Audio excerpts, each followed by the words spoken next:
はい。A3 専用のフロントスポイラーを取り付けます。以前汎用のフロントスポイラーを取り付けてましたが、割ってしまったので、今度は A3 専用をアリエクで購入しました。このスポイラーも1ヶ月近く待ちました。コロナ禍の影響で発送が遅延しているみたいですね。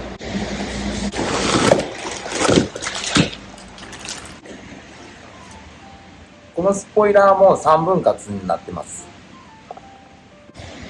価格は6696円で、送料が3971円でした。合計で1667円でした。それでは取り付けます。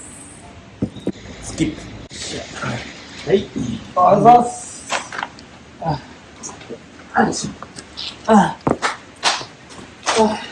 うわ、やば。ぴったりだ。ぴったり。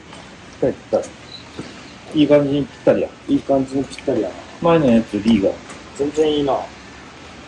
前のやつほんと合ってなかったけど、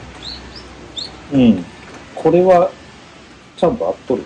はい、取り付け完了しました。今回取り付けたフロントスポイラーは、アウディ A3 専用だったので、フィッティングはバッチリ合ってます。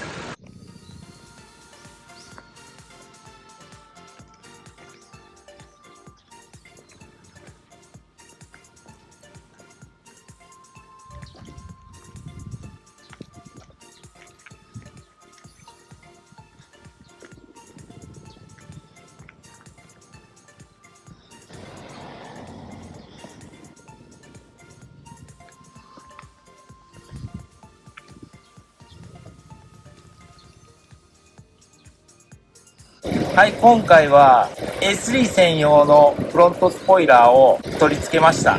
なかなかこの張り出しがかっこいいなと思います。普段息子が乗っているので感想を聞いてみます。どうですか？もう汎用買いません。だそうです。それではご視聴ありがとうございました。